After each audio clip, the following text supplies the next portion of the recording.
Depois de um acidente de avião, os passageiros ficam presos em uma ilha mística e vão precisar sobreviver contra os mistérios dessa ilha. Qual é o segredo dessa ilha? Você aguentaria ficar na floresta e enfrentar os mistérios dela sem socorro nenhum? Você não vai se arrepender de ficar até o final, mas vai precisar de um kit de sobrevivência. Jack acorda ferido e confuso, mas de repente um cachorro frenético passa correndo por ele. Jack sai correndo da floresta e ouve gritos de dor de alguém. Então ele segue o caminho do grito enquanto manca. Ele vai em direção ao avião acidentado na costa. O caos envolve tudo, enquanto muitos feridos gritam por socorro. Várias partes do avião estão queimando e soltando fumaça, e Jack, que é médico, corre para ajudar os passageiros feridos. Jack vai até um homem preso debaixo do trem de pouso, e com a ajuda do outro passageiro, eles conseguem levantar o trem de pouso enquanto Jack puxa o homem ferido. Jack ouve um grito de Claire, que está grávida de 8 meses e está tendo contrações. Jack conforta ela. Perto dali, Jack vê Bonnie realizando o RCP, que é reanimação cardiorrespiratória, em uma idosa. Mas ele está fazendo isso de forma errada.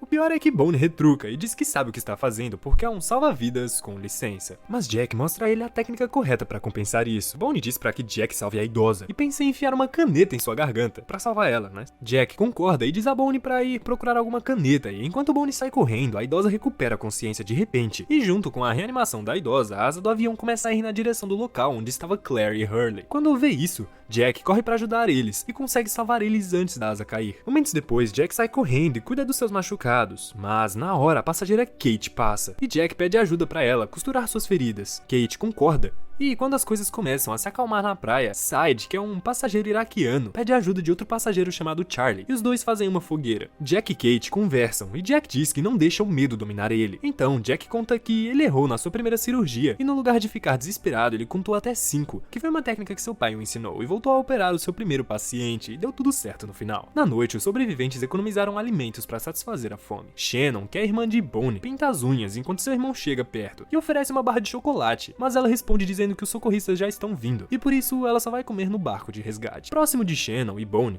estão Hurley e Claire. Hurley dá comida pra ela. Jin é um passageiro coreano e fala para sua esposa chamada Sun para seguir Jin aonde ele for, e para só confiar nele. Jack examina um passageiro desacordado que está com o estômago ferido. Logo depois, Kate conta a Jack que ela estava acordada antes do acidente, e Jack diz que eles precisam achar um comunicador nos restos da cabine. Kate diz que tem uma fumaça no vale, e pensa que pode ser a cabine. Jack se oferece para ir procurar com Kate, mas de repente um som profundo e alto vem das montanhas.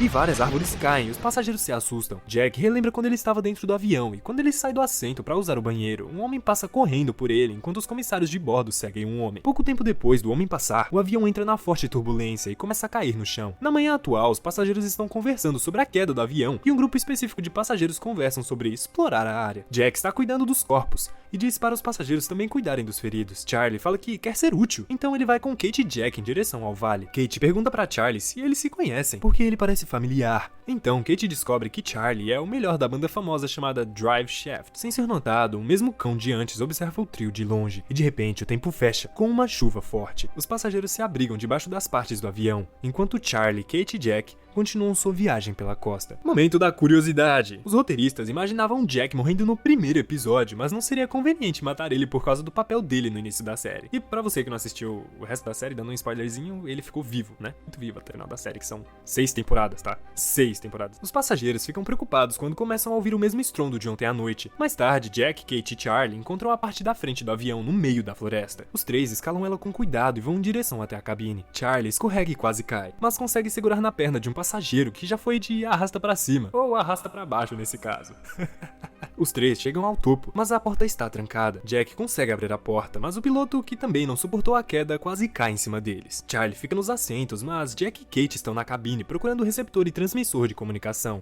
De novo, outro piloto aparece, mas esse está vivo. Está sendo ajudado por Jack e Kate. O piloto pergunta quanto tempo faz desde que o avião caiu e quantos sobreviveram. Então Jack fala que faziam mais ou menos 16 horas e que 48 passageiros estão vivos. O piloto diz que seu rádio saiu do ar com 6 horas de voo e que ninguém podia ver o avião que voou de volta para Fiji. Mas quando o avião entrou em turbulência, eles já estavam a 1000 milhas de distância, do sentido correto. A equipe de resgate não estava procurando no lugar certo, então o piloto aponta para onde estava o comunicador, mas infelizmente ele está quebrado. Jack percebe que Charlie está sumido, então Kate procura por Charlie, mas ele não estava lá. De repente, Charlie sai do banheiro com uma expressão de quem tinha sido pego no flagra. Quando Kate pergunta o que Charlie estava fazendo, ele desconversa. Tá batendo uma, né, seu safado? A parte da frente do avião começa a tremer, e o som trovejante da noite anterior está próximo e flutuando por cima da cabine. Jack e Kate tentaram olhar pelos vidros escuros, e o capitão olha por cima da janela quebrada. Mas de repente ele começa a gritar enquanto é levado embora pela cabine que começava a rolar, o que acaba eliminando o capitão. A cabine consegue parar e volta ao normal, mas o comunicador cai longe de Jack, bem no outro lado da cabine. Jack se esforça para pegar. Charlie até disse para eles irem embora, mas Jack consegue pegar ele. Os três escapam da cabine e saem correndo, mas Charlie prende os pés em raízes. Ele grita pedindo ajuda para Kate e Jack, mas só Jack volta para ajudar, porque Kate se esconde atrás das vinhas. Kate chora, mas faz igual Jack, conta até 5. Mas Kate acaba indo embora. Enquanto corre, Kate esbarra em Charlie e pergunta pra ele aonde Jack estava. Mas Charlie diz que não sabe desde que os três se separaram. Charlie e Kate decidem que vão procurar Jack quando a chuva parar. A chuva para e os dois ficam procurando Jack por um tempo, e então Kate encontra o pingente do piloto. Quando Kate pega, eles enxergam um reflexo na poça d'água e era alguém em cima das árvores. De repente, Jack aparece e fala que aquele era o piloto. Charlie, Jack e Kate estão voltando para o acampamento, mas no caminho, Kate vai perguntando para Charlie sobre o que Charlie fazia no banheiro. Charlie diz que estava passando mal e estava prestes a dar uma vomitada. Kate responde que ele está bem, não é um covarde. Antes do avião cair, Charlie bate os dedos no braço da poltrona e se sente muito desconfortável. A aeromoça verifica como Charlie está, e Charlie responde que está bem e que só precisa de um pouco de água. Charlie percebe que os comissários de bordo estão olhando meio desconfiados. A aeromoça tenta se aproximar, mas Charlie tira o cinto de segurança e sai correndo pelo corredor e logo esbarra em Jack. A turbulência atinge o avião e força os comissários a desviarem a atenção. Então Charlie consegue se trancar no banheiro. Charlie tira do tênis um plástico cheio de substâncias. Então ele usa um pouco e joga o resto no lixo. No mesmo segundo a turbulência volta e ele quase é acertado por um carrinho de lanche. Charlie vai em segurança para uma cadeira, coloca o cinto de segurança e usa a máscara de oxigênio. Na praia, Shannon se bronzeia e está sendo incomodada por Boone, que está falando para Shannon arrumar as suas malas. Shannon dispensa seu irmão e Boone sai bravo. Claire estava presenciando os dois irmãos e puxa assunto com Shannon. Shannon pergunta sobre o bebê e Claire responde que desde ontem ela não sente o bebê se mexendo. Sun e Jin pegam alguns mariscos para comerem na praia. Outro passageiro chega e ele se chama Michael, que pergunta se Jin e Sun viram seu filho que se chama Walt. Sun tenta se comunicar em coreano, mas Jin grita para ela fechar o primeiro botão da camisa. Sun fecha rapidamente e Michael percebe o clima tenso. Então Michael pede desculpas e sai procurando seu filho. Seu filho, o Walt, está com a coleira do cachorro na mão e está andando pela floresta. Walt está procurando pelo seu cachorro, chamado Vincent. Walt até acha algo,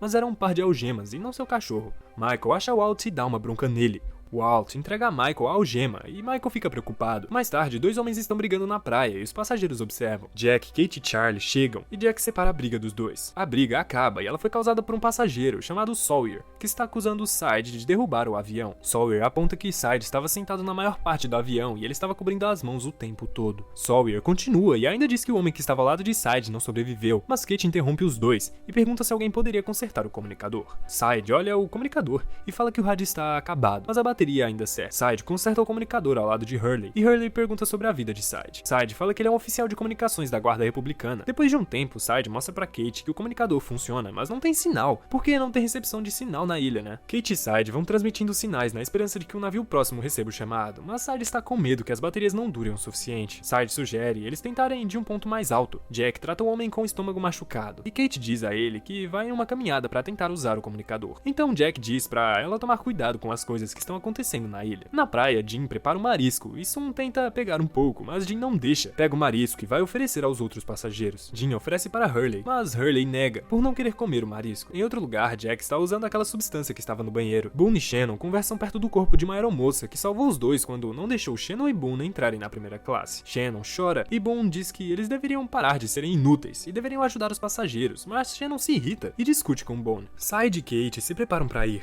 então Shannon e Boone seguem eles e Charlie acaba seguindo os quatro. Sawyer está sentado lendo uma carta, mas vê o grupo caminhando e se junta a ele. Minutos depois, Jack vasculha as bagagens enquanto procura por uma lâmina. Jack conversa com Michael sobre seu filho. Michael conta que Walt só se preocupa em procurar pelo seu cachorro. Jack diz que viu um labrador na selva e o cachorro não parecia ferido. Walt se aproxima de um passageiro chamado Locke, que está jogando um tabuleiro de gamão. Locke pergunta se Walt já jogou gamão com seu pai, mas Walt responde que ele mora há pouco tempo com Michael, porque antes ele morava com sua mãe, que tinha partido há algumas semanas atrás. Depois que Walt fala isso, Locke ensina a história do gamão mão pra Walt. E explica como se joga, além de perguntar a Walt se ele queria saber de um segredo. Jean oferece mariscos para Claire. Claire primeiro nega, mas depois experimenta e come. Claire fica feliz quando sente seu bebê chutando novamente. E a intuição dela diz que é um menino, hein? No meio da floresta, Kate, Charlie, Sidebone, Shannon e Sawyer ouvem um rugido e todos saem correndo. Menos Sawyer, que mira e consegue parar a criatura, que era parecida com um urso polar. Jack está cuidando do homem inconsciente, com o estômago machucado. Jack pede ajuda a Hurley e diz pra Hurley segurar o homem se ele acordar, porque Jack iria começar uma cirurgia. Hurley concorda, mas diz para Jack que ele fica enjoado se ver alguma coisa do tipo. Jack escuta e remove o estilhaço do homem, mas Hurley desmaia na hora. Kate pergunta a Sawyer aonde ele arrumou o instrumento que Sawyer usou pra parar o urso, e Sawyer responde que tinha um policial federal dentro do avião, e foi com ele que Sawyer conseguiu o tal instrumento que vocês devem saber o que é, mas que o YouTube não pode saber. Sid comenta que Sawyer estava algemado no avião o tempo todo. Quando Sawyer e Sid iam discutir, Kate tira o instrumento de Sawyer e aponta para ele. Kate desmonta o instrumento e dá cada parte para Sawyer e Sid. Antes, Kate estava no avião com um homem chamado Edward Mars, e ele disse que as pessoas podem acreditar na história de Kate. Edward pergunta a Kate se ela queria mais suco, então Kate nega e bebe o suco que já tinha no seu copo. O detalhe é que Kate pegou o copo com as mãos algemadas. Naquela hora, o avião teve a primeira turbulência e Kate pede para Edward um último favor. O avião treme e a mala cai na cabeça de Edward e ele acaba desmaiando. A turbulência aumenta e as máscaras de oxigênio são liberadas, mas Kate não consegue pegar elas por causa das algemas. Então Kate pega as chaves no bolso de Edward, se solta e pega a máscara, mas também coloca uma máscara em Edward. Olha que educada. Na praia, Jack ainda está cuidando do homem. Na verdade, é Edward. Edward de repente acorda e agarra a camisa de Jack. No mesmo momento, Edward pergunta onde Kate estava. O grupo que estava caminhando consegue uma barra de sinal e um feedback, mas infelizmente Sid não consegue transmitir no momento, mas em seguida eles recebem um sinal francês. Mas a bateria está chegando perto de acabar. O grupo começa a falar sobre a mensagem francesa, então Boone comenta que Shannon ficou na França por um ano e que ela fala francês. Shannon tenta traduzir o que falaram e diz que a mensagem estava se repetindo. Shannon diz que aquela mensagem era de uma francesa que estava pedindo ajuda. A mensagem da francesa diz que ela estava sozinha na ilha e os outros estão todos eliminados. Depois dos cálculos de Sid, ele percebe que a mensagem está se repetindo há mais de 16 anos e 5 meses. Caramba, esse foi só o primeiro episódio da série Lost. Calma, o vídeo ainda não acabou e na verdade a melhor parte vem agora. Olha, esse foi só um primeiro episódio da série Lost e é muito boa, recomendo muito você assistir. A série de hoje não foi muito feliz, porque ficar preso em uma ilha é triste, então vem dar uma risada. Não, isso aqui é a parte que esquece. Se inscreve aí, vai. Beijo, tchau. Boone diz para que Jack salve a idosa e pensa em enfiar uma caneta em sua garganta. E o meu celular está dando notificações agora. Os passageiros se abrigam debaixo das árvores do avião, meu Deus. Os três chegam ao... Caraca, que piada boa. Sid comenta que Sawyer...